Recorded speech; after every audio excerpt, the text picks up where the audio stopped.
Thank you, Chairman Nadler. And let me also thank my good friend David Cicilline for his tremendous leadership on the Equality Act. I have great respect for my friend from the state of Florida, but the reality of the situation is that many of my colleagues voted against the Paycheck Fairness Act.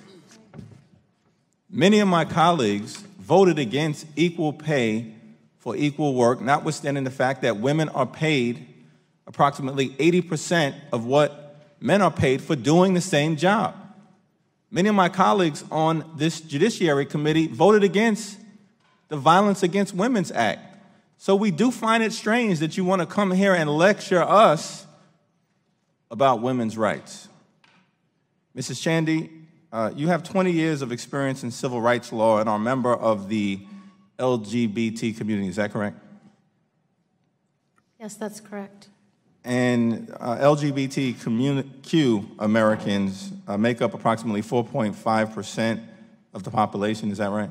Right. And that's about 14 million people, is that correct? Yes.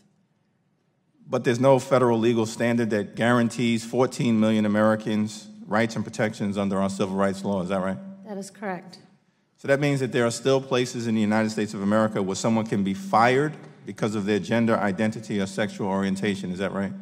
That is right. There's federal law that's evolving, but it is not a guarantee, and there's no clear or explicit protections in federal law to protect against sexual orientation or gender identity-based discrimination. And are there still places in the United States where someone can be evicted because of their gender identity or sexual orientation? That is correct. And still places in the United States of America where someone can be denied a loan because of their gender identity or sexual orientation?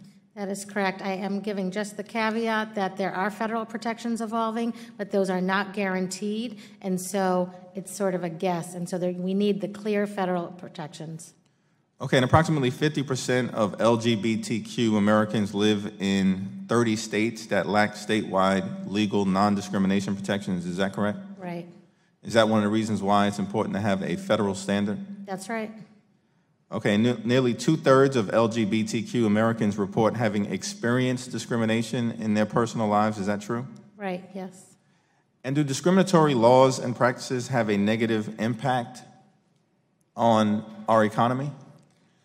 Well, of course. I mean, you're not getting jobs, not getting housing, you're not able to purchase things. I mean, the areas of protection that we're looking for today impact all areas of our lives. Mrs. Silas, several hundred companies, including your own, support a federal non-discrimination standard for LGBTQ Americans, like the one included in the Equality Act. Is that right?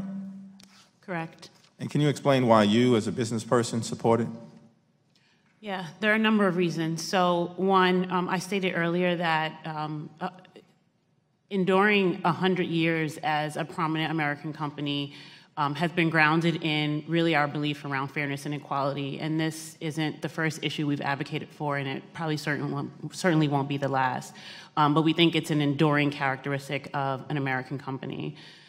The second is the survival of any corporation is about skills and adequate access to those skills.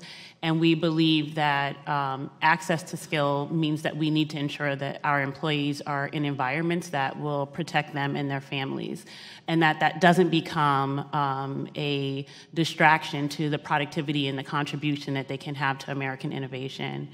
And then lastly, what we find problematic is certainly the patchwork of legislation. So thinking about a brand such as IBM and how we operate, it certainly isn't within state lines, and that we can't just ensure access to skills and protections of employees based on singular state legislations, but there really needs to be a federal minimum standard so that our employees can operate and run our businesses broadly. In terms of that patchwork, one of the things that my free enterprise colleagues on the other side of the aisle often lecture us about is the notion that we need certainty in the business environment. How can you have certainty when there's a patchwork of legislation in terms of what states do or do not do? And last question, my time is expiring. Am I correct that your company actually bases business decisions on whether a state has a non-discrimination protective statute or not?